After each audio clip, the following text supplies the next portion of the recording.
ಸ್ಪರ್ಧಾತ್ಮಕ ಪರೀಕ್ಷೆಗೆ ಸಿದ್ಧತೆಗೊಳ್ಳುತ್ತಿರುವಂಥ ಎಲ್ಲ ಸ್ಪರ್ಧಾರ್ಥಿಗಳಿಗೆ ಈ ತರಗತಿಗೆ ಸ್ವಾಗತ. ಭಾರತದ ರಾಷ್ಟ್ರಪತಿ ಚುನಾವಣಾ ಪ್ರಕ್ರಿಯೆ ಅಂದರೆ election process of the president of India ವಿಷಯದ ಕುರಿತು ಎಂ ಲಕ್ಷ್ಮೀಕಾಂತ್ ಬರೆದಿರುವಂಥ ಇಂಡಿಯನ್ ಪೊಲಿಟಿ ಆಧಾರಿತ ತರಗತಿ ಇದಾಗಿದೆ. ಎಲ್ಲ ಸ್ಪರ್ಧಾರ್ಥಿಗಳು ತಿಳಿದುಕೊಳ್ಳಬೇಕಾದಂಥ ವಿಷಯ ಈ ತರಗತಿ ಒಳಗೊಂಡಿದೆ. ಭಾರತದ ರಾಷ್ಟ್ರಪತಿಯು ಸಂವಿಧಾನಿಕ ಮುಖ್ಯಸ್ಥನಾಗಿ ಕೆಲಸ ಮಾಡ್ತಾರೆ. ವಿಧಿ 52ರ ಪ್ರಕಾರ ಭಾರತಕ್ಕೆ ಓರ್ವ ರಾಷ್ಟ್ರಪತಿ ಇರತಕ್ಕದ್ದು. ವಿಧಿ 54ರಿಂದ 58ರವರೆಗೆ ಭಾರತದ ರಾಷ್ಟ್ರಪತಿಗಳ ಚುನಾವಣೆ ಮಾಹಿತಿಗಳು ಒಳಗೊಂಡಿದೆ. 1952ರ ಕಾಯ್ದೆಗೆ 1997ರಲ್ಲಿ ತಿದ್ದುಪಡಿ ಮಾಡಿ ರಾಷ್ಟ್ರಪತಿಗೆ ಚುನಾವಣೆಗೆ ಸಂಬಂಧಪಟ್ಟಂತೆ ಹಲವಾರು ವಿಚಾರಗಳನ್ನು ಬದಲಾವಣೆ ಮಾಡಿದೆ. ಸಂಸದೀಯ ಪದ್ಧತಿಯನ್ನು ಹೊಂದಲು ಪರೋಕ್ಷ ಚುನಾವಣೆಗೆ ಸಂವಿಧಾನ ರಚನಾ ಸಭೆಯು ಒಪ್ಪಿಗೆ ನೀಡಿದೆ. ನಾಮಮಾತ್ರ ಕಾರ್ಯನಿರ್ವಹಣಾಧಿಕಾರಿ ನಾಮಿನಲ್ ಎಕ್ಸಿಕ್ಯೂಟಿವ್ ಆಗಿ ರಾಷ್ಟ್ರಪತಿ ಕೆಲಸ ನಿರ್ವಹಿಸುವುದರಿಂದ ಖರ್ಚುರಹಿತ ಪದ್ಧತಿ ಆಗಿರುವಂಥ ಪರೋಕ್ಷ ಚುನಾವಣೆಯನ್ನ ಪಾಲನೆ ಮಾಡೋದಕ್ಕೆ ಸಂವಿಧಾನ ರಚನಾ ಸಭೆ ನಿರ್ಧಾರವನ್ನು ತೆಗೆದುಕೊಂಡಿದೆ. ರಾಷ್ಟ್ರಪತಿ ಚುನಾವಣೆಗೆ ನಿಲ್ಲಲು ಬೇಕಾಗುವಂತಹ ಅರ್ಹತೆಗಳು ಆರ್ಟಿಕಲ್ 52 ತಿಳಿಸುತ್ತದೆ. ಭಾರತದ ಪ್ರಜೆಯಾಗಿರಬೇಕು, ಕನಿಷ್ಠ 35 ವರ್ಷ ಹೊಂದಿರಬೇಕು, ಲೋಕಸಭೆ ಸದಸ್ಯನಾಗಿರಬೇಕು, ಲಾಭದಾಯಕ ಹುದ್ದೆಯನ್ನು ಹೊಂದಿರಬಾರದು ಅನ್ನುವಂಥದ್ದು. ಆರ್ಟಿಕಲ್ 57ರ ಪ್ರಕಾರ ರಾಷ್ಟ್ರಪತಿಯು ಎಷ್ಟು ಬಾರಿ ಆದರೂ ಮರುಚುನಾವಣೆಗೆ ನಿಲ್ಲೋದಕ್ಕೆ ಅವಕಾಶವನ್ನು ಕೊಡಲಾಗಿದೆ. ಆದರೆ ಅಮೆರಿಕದ ಅಧ್ಯಕ್ಷ 2 ಸಾರಿ ಮಾತ್ರ 2 ಅವಧಿಗೆ ಮಾತ್ರ ಚುನಾವಣೆಗೆ ನಿಲ್ಲೋದಕ್ಕೆ ಅವಕಾಶವನ್ನು ಮಾಡಿಕೊಡಲಾಗಿದೆ. ಮತ್ತೊಂದು ವಿಚಾರ ನಿರ್ವಚನ ಮಂಡಳಿ ಅಂತೇಳಿ, ಎಲೆಕ್ಟರಲ್ ಕಾಲೇಜ್ ಅಂತೇಳಿ ಆರ್ಟಿಕಲ್ 54ರ ಪ್ರಕಾರ ರಾಷ್ಟ್ರಪತಿ ಚುನಾವಣೆಗೆ ಮತದಾನ ಮಾಡುವಂಥ ಗುಂಪನ್ನ ವರ್ಗವನ್ನ ನಿರ್ವಚನ ಮಂಡಳಿ ಅಂತೇಳಿ ಕರಿತೀವಿ. ರಾಷ್ಟ್ರಪತಿಯನ್ನು ಜನರು ನೇರವಾಗಿ ಆಯ್ಕೆ ಮಾಡೋದಿಲ್ಲ. ಸಂಸತ್ತಿನ ಲೋಕಸಭೆ ಮತ್ತು ರಾಜ್ಯಸಭೆ ಚುನಾಯಿತರಾದ ಸದಸ್ಯರು ಅಂದರೆ ಲೋಕಸಭೆ 543 ಜನ, ರಾಜ್ಯಸಭೆ 233 ಜನ ಅಂದರೆ 776 ಚುನಾಯಿತ ಸದಸ್ಯರು, ರಾಜ್ಯ ವಿಧಾನಸಭೆಗಳ ಚುನಾಯಿತ ಸದಸ್ಯರು 4020. ಒಂದು ವೇಳೆ ಜಮ್ಮು ಮತ್ತು ಕಾಶ್ಮೀರವನ್ನು ಹೊರತುಪಡಿಸಿದರೆ ಅಲ್ಲಿ -90 ಅಂತೇಳಿ ಮಾಡಬೇಕಾಗುತ್ತೋ. ದೆಹಲಿ ಮತ್ತು ಪಾಂಡಿಚೇರಿ ವಿಧಾನಸಭೆಗಳ ಚುನಾಯಿತರಾದಂಥ ಸದಸ್ಯರು 100 ಜನ ಅಂದರೆ ದೆಹಲಿಯ 70 ಶಾಸಕರು ಮತ್ತು ಪಾಂಡಿಚೇರಿಯ 30 ಶಾಸಕರು. 70ನೇ ತಿದ್ದುಪಡಿ ಮಾಡಿ 1995ರಿಂದ ಭಾರತದ ರಾಷ್ಟ್ರಪತಿ ಚುನಾವಣೆಯ ಸಂದರ್ಭದಲ್ಲಿ ದೆಹಲಿ ಮತ್ತು ಪಾಂಡಿಚೇರಿ ಕೇಂದ್ರಾಡಳಿತ ಪ್ರದೇಶಗಳಿಗೆ ಅವಕಾಶ ಮಾಡಿಕೊಡಲಾಗಿದೆ. ಒಟ್ಟು ಭಾರತದ ರಾಷ್ಟ್ರಪತಿಯ ಚುನಾವಣೆಯಲ್ಲಿ ಒಟ್ಟು ಮತದಾರರು 4896. ಜಮ್ಮು ಕಾಶ್ಮೀರವನ್ನು ಹೊರತುಪಡಿಸಿದರೆ ಅಲ್ಲಿ -90 ಮಾಡಬೇಕಾಗುತ್ತೆ. ಸಂಸತ್ತಿನ ವಿಧಾನಸಭೆಯ ನಾಮನಿರ್ದೇಶಿತ ಸದಸ್ಯರು ಮತದಾನ ಮಾಡೋದಕ್ಕೆ ಅವಕಾಶ ಹೊಂದಿರುವುದಿಲ್ಲ. ಅಂದರೆ ರಾಜ್ಯಸಭೆಯ ನಾಮನಿರ್ದೇಶಿತ ಸದಸ್ಯರು ಅಂತಂದ್ರೆ 12 ಜನ ಇಲ್ಲಿ ರಾಷ್ಟ್ರಪತಿ ಚುನಾವಣೆಯಲ್ಲಿ ಮತದಾನ ಮಾಡೋದಕ್ಕೆ ಅವಕಾಶ ಇರೋದಿಲ್ಲ. ವಿಧಾನ ಪರಿಷತ್ತಿನ ಸದಸ್ಯರು ಮತದಾನ ಮಾಡೋದಕ್ಕೆ ಅವರಿಗೂ ಕೂಡ ಅವಕಾಶ ಇರೋದಿಲ್ಲ. ಅರ್ಜಿ ಸಲ್ಲಿಕೆ ಮತ್ತು ಇತರೆ ನಿಯಮಗಳು.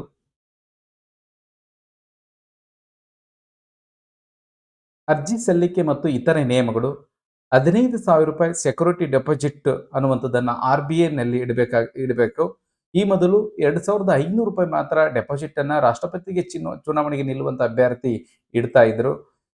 1974ರವರೆಗೆ 35 ವರ್ಷ ತುಂಬಿದ ಭಾರತದ ಪ್ರಜೆಯು ಚುನಾವಣೆಗೆ ನಿಲ್ಲಬಹುದಿತ್ತು.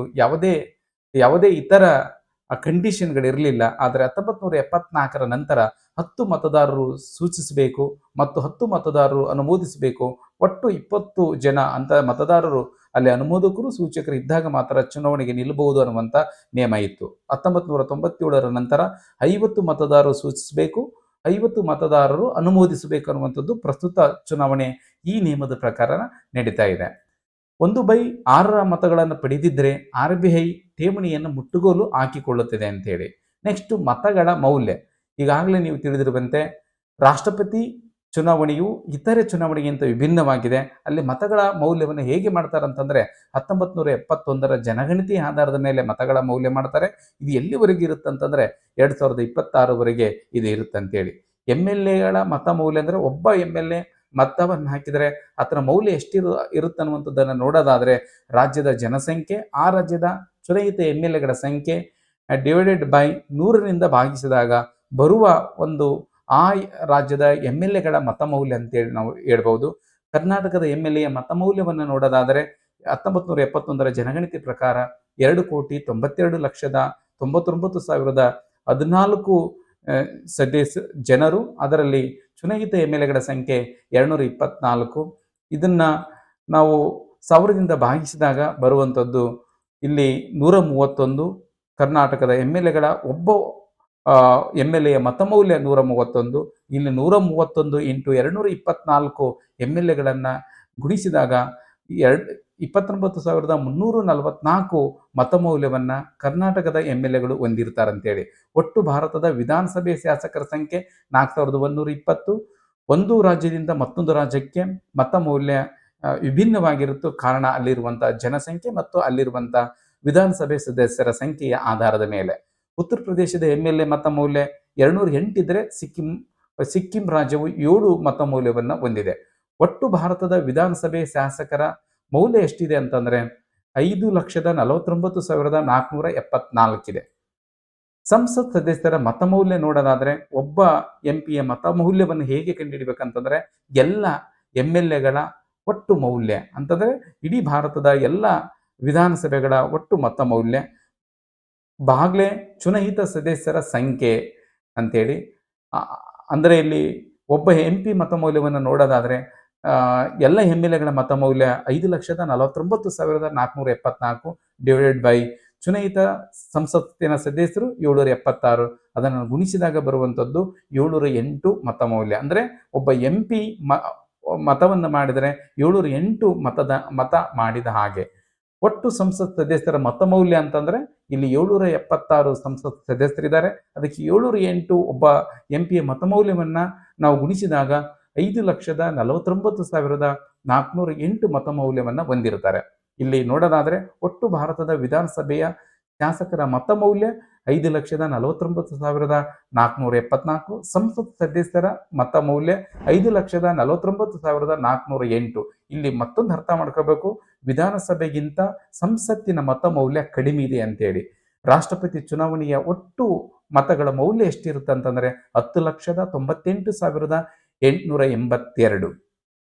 ಮತದಾನ ಮಾಡುವಂತ ವಿಧಾನ ವಿಭಿನ್ನವಾಗಿರುವಂಥದ್ದು ನಿಮ್ಗೆ ಈಗಾಗಲೇ ತಿಳಿದಿರುವಂಥ ವಿಷಯವಾಗಿದೆ. ಹಾಗಾಗಿ ಈ ವಿಷಯವನ್ನು ತಿಳಿದುಕೊಡಬೇಕಾಗಿರುವಂಥದ್ದು ಅನಿವಾರ್ಯ ಕೂಡ ಹೌದು. ಏಕ ಪರಿವರ್ತಿತ ಮತದಾನ ಪದ್ಧತಿ ಅಂತೇಳಿ, ಸಿಂಗಲ್ ಟ್ರಾನ್ಸ್ಫರಬಲ್ ವೋಟ್ ಸಿಸ್ಟಮ್ ಅಂತೇಳಿ, ಅನುಪಾತ ಪ್ರಾತಿನಿಧ್ಯ ವಿಧಾನ, ಪ್ರೊಫೆಷನಲ್ ರಿಪ್ರೆಸೆಂಟೇಷನ್ ಅನ್ನುವಂಥದ್ದನ್ನ ಥಾಮಸ್ ಹೇರ್ ಈ ವಿಧಾನವನ್ನು ರೂಪಿಸಿದ್ದಾರೆ. ಈ ವಿಧಾನವನ್ನ ನಾವು ರಾಷ್ಟ್ರಪತಿ ಚುನಾವಣೆಯಲ್ಲಿ ಬಳಕೆಯನ್ನ ಮಾಡ್ಕೊಳ್ತೀವಿ. ನಾವು ಇಲ್ಲಿ ಗೌಪ್ಯ ಮತದಾನದ ಮುಖಾಂತರ ಸಂಸತ್ತಿನ ಸದಸ್ಯರು ಹಸಿರು ಬಣ್ಣದ ಬ್ಯಾಲೆಟ್ನಲ್ಲಿ ಮತದಾನ ಮಾಡಿದರೆ, ವಿಧಾನಸಭೆ ಸದಸ್ಯರು ಗುಲಾಬಿ ಬಣ್ಣದ ಬ್ಯಾಲೆಟ್ನಲ್ಲಿ ಮತದಾನವನ್ನು ಮಾಡ್ತಾರೆ. ಮತದಾರರು ಅಭ್ಯರ್ಥಿಗಳಿಗೆ ಆದ್ಯತಾ ಕ್ರಮ ಸಂಖ್ಯೆ ಅಂದ್ರೆ 1, 2, 3 ಅನ್ನುವಂಥದ್ದನ್ನ ಸೂಚನೆಯನ್ನ ಬರೀತಾರೆ. ಅಲ್ಲಿ ವಿಪ್ ಜಾರಿ ಮಾಡಲು ಬರೋದಿಲ್ಲ. ಬೇರೆ ಚುನಾವಣೆಗೆ ವಿಪ್ ಜಾರಿ ಮಾಡಬಹುದು, ಆದರೆ ರಾಷ್ಟ್ರಪತಿ ಚುನಾವಣೆಗೆ ವಿಪ್ ಜಾರಿ ಮಾಡೋದಕ್ಕೆ ಬರೋದಿಲ್ಲ. ಉದಾಹರಣೆಗೆ ಮತದಾನವನ್ನು ಯಾವ ರೀತಿ ಮಾಡಬಹುದು ಅಂತಂದ್ರೆ, ಇಲ್ಲಿ ABC ಅನ್ನುವಂಥ 3 ವ್ಯಕ್ತಿಗಳು ರಾಷ್ಟ್ರಪತಿ ಚುನಾವಣೆಗೆ ನಿಂತಿದ್ದಾರೆ ಅಂತೇಳಿ ಭಾವಿಸಿದರೆ, ಇಲ್ಲಿ ಮತದಾನ ಮಾಡುವಂತ ವ್ಯಕ್ತಿ A ಅನ್ನುವಂಥ ಅಭ್ಯರ್ಥಿಗೆ 2 ಆದ್ಯತೆ ಕ್ರಮ ಕೊಟ್ಟಿದ್ದಾನೆ, B ಅನ್ನುವಂಥ ವ್ಯಕ್ತಿಗೆ 1 ಆದ್ಯತೆ ಕ್ರಮವನ್ನು ಕೊಟ್ಟಿದ್ದಾನೆ, C ಅನ್ನುವಂಥ ವ್ಯಕ್ತಿಗೆ 3 ಆದ್ಯತೆ ಸಂಖ್ಯೆಯನ್ನು ಕೊಟ್ಟಿದ್ದಾರೆ. ಈ ರೀತಿ ಮತದಾನ ಮಾಡಿದರೆ ಇದು ವ್ಯಾಲಿಡ್. ಅದು ಏನಾದರೂ ಮತ್ತೊಂದು ವಿಧಾನ ಏನಿದೆ ಅಂದ್ರೆ, A ಅನ್ನುವಂಥ ಅಭ್ಯರ್ಥಿಗೆ 3ನೇ ಆದ್ಯತೆಯನ್ನ, B ಅನ್ನುವಂಥ ವ್ಯಕ್ತಿಗೆ ಯಾವುದೇ ಆದ್ಯತೆ ನೀಡಿಲ್ಲ, C ಅನ್ನುವಂಥ ವ್ಯಕ್ತಿಗೆ 2ನೇ ಆದ್ಯತೆಯನ್ನು ನೀಡಿದ್ದಾರೆ. ಈ ರೀತಿ ಮತದಾನ ಮಾಡಿದರೆ ಇದು ಇನ್ವ್ಯಾಲಿಡ್ ಅಂತೇಳಿ. ಮತ್ತೊಂದು ಕ್ರಮವನ್ನು ನೋಡೋದಾದ್ರೆ, A ಅನ್ನುವಂಥ ವ್ಯಕ್ತಿಗೂ ಯಾವುದೇ ಆದ್ಯತೆ ಕ್ರಮ ಸಂಖ್ಯೆ ಕೊಟ್ಟಿಲ್ಲ, B ಅನ್ನುವಂಥ ವ್ಯಕ್ತಿಗೆ 3 ಅನ್ನುವಂಥ ಆದ್ಯತೆ ಸಂಖ್ಯೆ ಕೊಟ್ಟಿದ್ದಾರೆ, C ಅನ್ನುವಂಥ ವ್ಯಕ್ತಿಗೆ 2 ಅಂತೇಳಿ ಕೊಟ್ಟಿದ್ದಾರೆ. ಇದು ಕೂಡ ಇನ್ವ್ಯಾಲಿಡ್ ಆಗುತ್ತೆ. ಮತ್ತೊಂದು ಏನಂತಂದ್ರೆ, ಇಲ್ಲಿ A ಅನ್ನುವಂಥ ವ್ಯಕ್ತಿಗೆ 1 ಆದ್ಯತೆ ಕೊಟ್ಟು, B ಅನ್ನುವಂಥ ವ್ಯಕ್ತಿಗೆ ಯಾವುದೇ ಆದ್ಯತೆ ಕೊಟ್ಟಿಲ್ಲ, C ಅನ್ನುವಂಥ ವ್ಯಕ್ತಿಗೆ ಯಾವುದೋ ಆದ್ಯತೆ ಕೊಟ್ಟಿಲ್ಲ, ಇದು ವ್ಯಾಲಿಡ್ ಆಗುತ್ತೆ. ಇದರಲ್ಲಿ ಏನ್ ತಿಳ್ಕೋಬೇಕಂದ್ರೆ, ಪ್ರಥಮ ಆದ್ಯತೆ ಕೊಡದೆ ಇತರ ಆದ್ಯತೆಗಳನ್ನು ಕೊಡುವ ಹಾಗಿಲ್ಲ ಅಂತೇಳಿ. ಪ್ರಥಮ ಆದ್ಯತೆ ಮಾತ್ರ ಕೊಟ್ಟರೆ ನಡೀತೈತೆ, ಆದರೆ ಪ್ರಥಮ ಆದ್ಯತೆ ಇಲ್ಲದೇನೆ ನಾವು ಮತದಾನ ಮಾಡಿದರೆ ಅದು ಇನ್ವ್ಯಾಲಿಡ್ ಆಗುತ್ತೆ.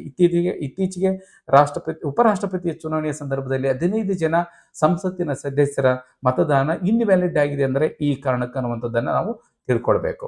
ನೆಕ್ಸ್ಟ್, ಚುನಾವಣಾ ಫಲಿತಾಂಶವನ್ನ ಹೇಗೆ ಘೋಷಣೆ ಮಾಡ್ತಾರೆ ಅಂತಂದ್ರೆ, ಇತರೆ ಚುನಾವಣೆ ಫಲಿತಾಂಶಕ್ಕಿಂತ ವಿಭಿನ್ನವಾಗಿದೆ. ಬೇರೆ ಚುನಾವಣೆ ಫಲಿತಾಂಶ ಹೇಗಿದೆ ಅಂತಂದ್ರೆ, ಚುನಾವಣೆಯಲ್ಲಿ 10 ಜನ ನಿಂತರೆ ಅದರಲ್ಲಿ ಹೆಚ್ಚು ತೆಗೆದುಕೊಂಡಿರುವಂತಹ ಅಭ್ಯರ್ಥಿಯನ್ನು ನಾವು ಜಯಗಳಿಸಿದಂಥ ವ್ಯಕ್ತಿ ಅಂತ ಹೇಳಿ ಕರಿತೀವಿ ನಾವು.